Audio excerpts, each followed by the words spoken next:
بسم اللہ الرحمن الرحیم۔ حدثنا قتیبۃ حدثنا ابو عوانۃ عن ابراہیم بن محمد بن المنتشر عن ابیہ عن حبیب بن سالم عن النعمان بن بشیر قال كان النبي صلی اللہ علیہ وسلم يقرأ في العیدین وفي الجمعة بسبح اسم ربك الأعلى وهل أتاك حديث الغاشية وربما اجتمع في يوم واحد فيقرأ بهما۔ حضرت نعمان بن بشیر جو ہے وہ فرماتے ہیں کہ نبی کریم صلی اللہ علیہ وسلم دونوں عیدوں میں اور جمعہ کے دن سبح اسم ربک الاعلیٰ سورت کی تلاوت کرتے اور هل اتاک حدیث الغاشیہ سورت کی تلاوت کرتے، یعنی پہلی رکعت کے اندر سبح اسم ربک الاعلیٰ پڑھتے اور دوسری رکعت کے اندر جو ہے پہلی رکعت کے اندر سبح اسم ربک الاعلیٰ پڑھتے، دوسری رکعت کے اندر هل اتاک حدیث الغاشیہ پڑھتے۔ اور فرماتے ہیں کہ اگر کسی دن جمعہ اور عید کٹھے آ جاتے، یعنی ایک ہی دن کے اندر جمعہ ہوتا اور اسی دن عید ہوتی،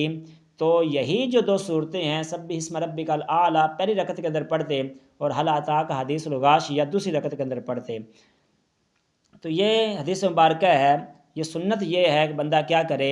کہ عید والے دن پہلی رکعت کے اندر سبح اسم ربک الاعلیٰ کی تلاوت کی جائے، دوسری رکعت کے اندر جو ہے وہ هل اتاک حدیث الغاشیہ کی تلاوت کی جائے، یہ سنت عمل۔ اس روایت کے اندر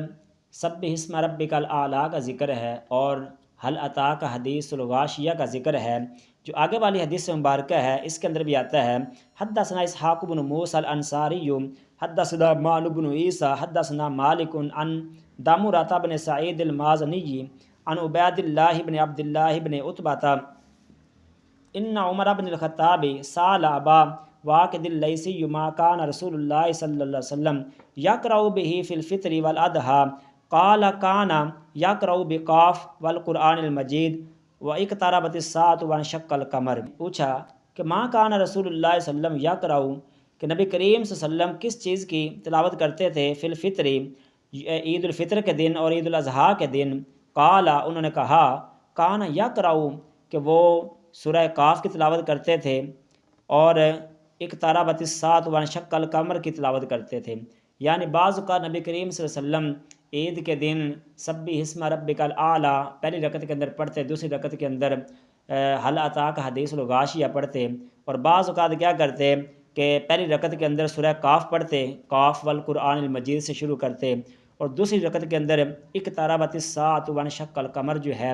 وہ تلاوت کرتے۔ تو یہ نبی کریم صلی اللہ علیہ وسلم کا طریقہ ہے، اگر کوئی اور بھی کوئی صورت پڑھنا چاہے تو وہ پڑھ سکتا ہے، اگر یہ صورتیں پڑھنا چاہیں یہ بھی سنت عمل ہے۔ اور قرآن سے کسی بھی جگہ سے بندہ عیدوں کے اندر، جمعہ کے اندر یا دیگر جو نمازیں ہوتی ہیں ان کے اندر بندہ کوئی بھی صورتیں پڑھ سکتا ہے۔ اور سنت طریقہ عید کا اور جمعہ کا یہ بتایا گیا ہے کہ سبح اسم ربک الاعلیٰ تلاوت کی جائے، هل اتاک حدیث الغاشیہ تلاوت کی جائے، اگر